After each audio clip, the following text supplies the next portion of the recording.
Well, welcome back, everyone. Welcome back to Ryan's Trains. Hope you guys had an amazing weekend, an amazing weekday. Today's review we're going to be doing is this amazing Lionel Legacy GP-35 in the Rock Island paint scheme. So this is going to be an amazing review. I always wanted a Rock Island engine in a Jeep 35. And this engine is very old and been used heavily a lot. It's been beaten to hell. But this engine still running fine. I've been doing some major upgrades to this engine to restore it to run, and it is running perfectly fine. All thanks to my friend who traded me this engine. I traded him a few passenger cars and some coal cars, but big thank you to my friend who gave me this amazing locomotive as a trade. So now let's cut into this amazing locomotive and see this amazing detail of this Lionel Legacy GP-35.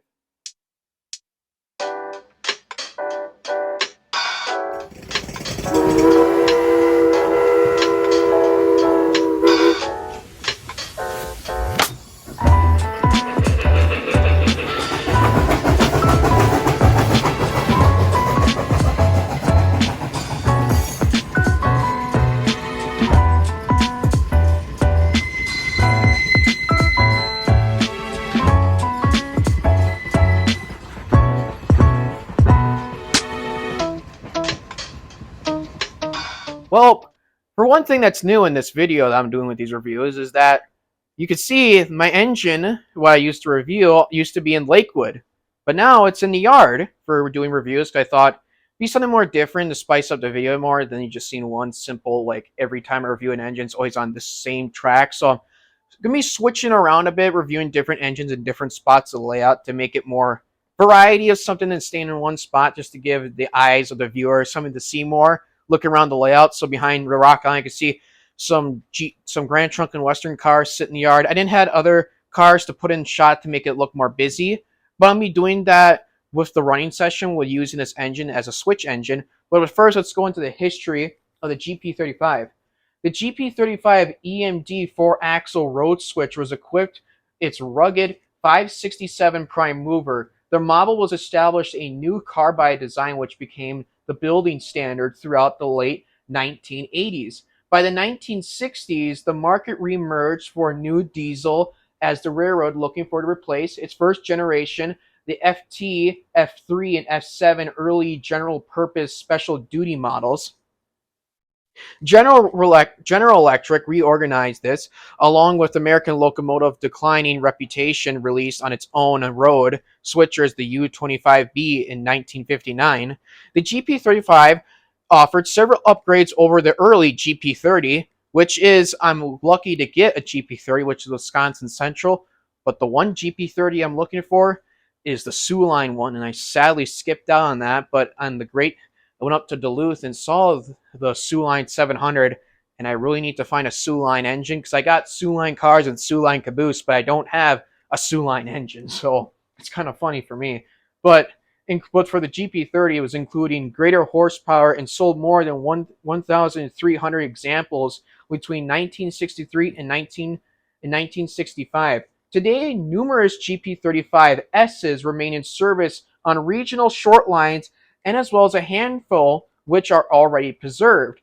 So lots of GP-35s were rugged and were used, beaten to hell on railroads. The Rock Island used their GP-35s all the way up to the end of the railroad.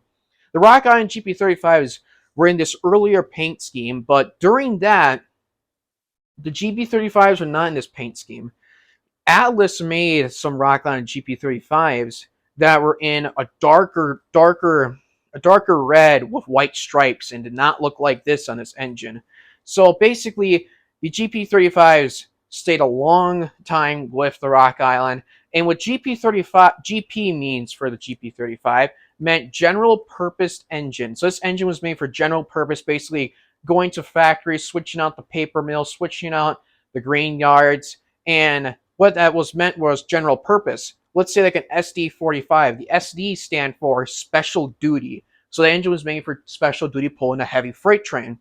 I don't have a lot of Rock Island stuff, but I don't have a lot of Rock Island stuff is what I'm trying to say. So this engine's purpose on my layout is to be a small Rock Island local heading through Lakewood and Leona, just to give it a variety, because in Green Bay, the CN still uses old Grand Trunk and Western Jeep 9s. And those engines are mainly purposed using on the local run every morning, going through downtown and going through everywhere that those little engines are supposed to go. So that inspired me to use this GP-35 as a local engine going through town. But now, once we're done talking about the history of the GP-35, we're going to talk about the history of the Chicago, Rock Island, and Pacific. The Chicago Rock Island Pacific, sometimes called the Chicago Rock Island Pacific Railway, and it was a Class 1 railroad. It was also known as the Rock Island Line, or for its final years, the Rock, which, if you've seen that cool movie with Sean Connery and Nick Cage on a movie called The Rock, pretty good movie. You guys should check that out. Just give a little movie mention in there, because the reason why I got the Rock Line, because I keep thinking of that movie, the Rock, and also Dwayne Johnson as the Rock, and which is why a railroad that says the name the Rock Island just sounds pretty mean. Railroad name that's called the Rock, and which I really like that name. At the end of its 1970s, it operates 7,183 miles of road and 10,669 miles of track. That year is reported to be 2,557 miles of tons of revenue freight and 118 million tons in passenger lines. This totals may not be or included with the former Burlington and Rock Island Railroad, but the song of the Rock Island Line was inspirational in the 1920s by the first record in 1938 inspired by the history of the railroad. So that was a short history of the Rock Island. If you want to find out more history of the Rock Island, go Dark Histories. He's got a whole video of about of the Rock Island starting its early days and to the fall of the Rock Island, which is a sad story about what happened to the Rock Island. But it's more of a tale of what happened. The Rock Island should never fall into bankruptcy. It's all just because of just plain bad luck. The Rock Island was doing strong, and the Rock Island is just a sad time that it had to go. But the Rock Island's still around today. There's actually, I think, 2 diesels painted up in the Rock paint scheme, the blue and white. So now we'll be going into the details of this Rock Island diesel. So here we go in the details of this Rock Island GP-35. Right here on the handrails in front of the engine was kind of broken, but I managed to fix up the platform was down right here, so I got it fixed back up. You can see right here one of the handrails are missing. Just to inform you, this engine was used a lot, and my friend traded me it. And right here, it's got the side windshield for the sun. You can see on the side of it, it's missing on this side. But overall, this engine's in really good condition. The sound and horn is amazing on this locomotive. This engine came out in the later years of Lionel, so you won't see like Bluetooth 5 changeable horns or anything on this locomotive at all. It's just one horn, one bell, and one everything on this engine. Overall, this engine, it has amazing detail, amazing everything. The color and everything just stands out with this locomotive. Even when people see this locomotive run, they always look at this bright red and yellow locomotive. This engine just gets a lot of eye-catching with the layout when I'm running trains. And also, just for a fact, there's only one marker light works in the front of the engine when you're going to reverse it. So maybe this one will come on, but this one will be dead. And it kind of fits the engine well, just like a used old Rock Island engine that hasn't been repaired in the shop. So it's basically still working hard as usual. And it fits really well with the locomotive. So now let's cut on to the running session of this amazing Lionel GP-35 of the Rock Island.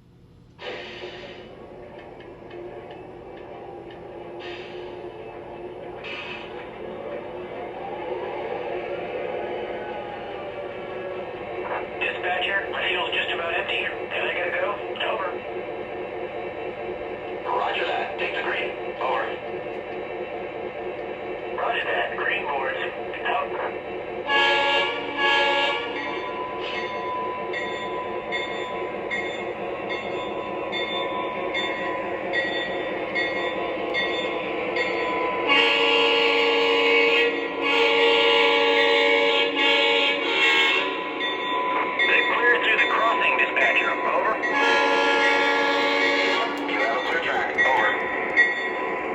Very good.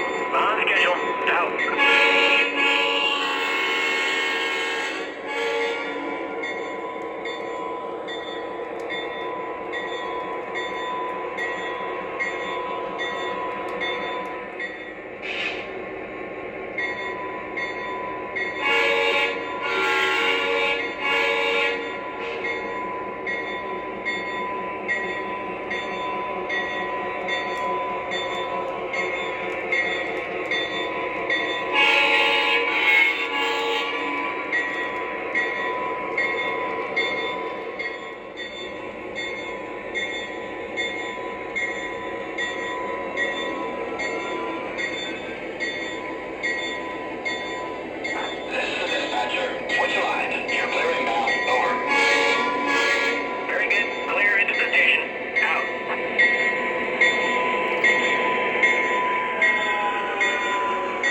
Well, I hope you guys enjoyed this amazing review of this amazing Lionel Legacy of the Rock Island GP-35.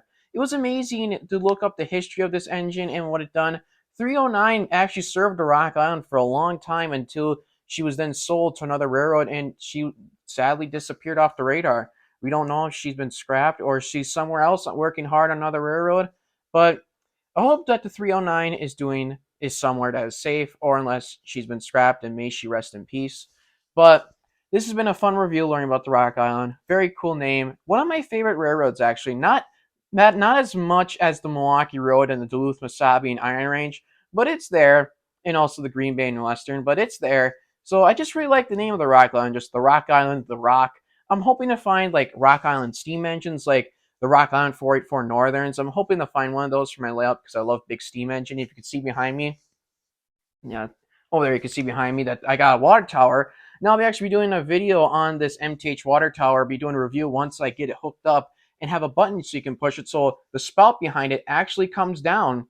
It actually comes down. So that'll be actually a nice review to review this, because those MTH water towers, you don't see those anymore. You may see them in actual in like some videos, but they are very detailed water towers. Like there's some, I think Broadway Limited actually made water towers that actually have sound effects in them. So, and I know I'm getting carried away, so I should stop carrying away about water tower, but I'll talk about water towers because, well, it'll be something more interesting to do than just locomotives, you know what I mean? Like, I hope you guys understand that, because, well, I got to tell you kind of an announcement. I'm kind of running out of trains to review. The last engine I got to review is the Lionel Legacy, I think U-36 Burlington Northern U-boat in the Spirit of 176. But that engine, I think, is actually done and repaired, and I have to go down to Milwaukee to go pick it up.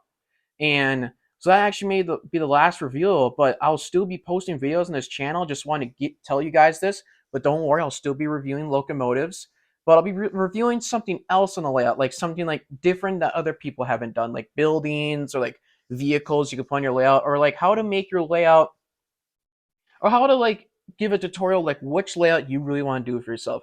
For my layout, I have is basically a scenic railway, and if you want to do some like Union Pacific, Milwaukee Road, or something like that had like during the days of the railroads, then I'll probably be giving a tutorial on like how to do that. But I'm gonna stop blabbering so you guys can so I can end the video so you guys can go on and do whichever you want to do. But I hope you guys had an amazing weekend out there. Stay safe and have an awesome Friday. And I'll see you guys next week. Take care and goodbye. Stop posting about the Rock Island. I haven't seen it. My friends on TikTok send me the Rock Island. On Discord, it's fucking the Rock Island. I was in a server, right? And all of the channels are just the Rock Island. Ding, ding, ding, ding, ding, ding, ding. I should have logo like my girlfriend and babe when the Rock Island. Look at it. The Milwaukee Road. That's a bit sussy. I looked up the Milwaukee Road. The Rock Island. The Milwaukee Road. The Rock Island.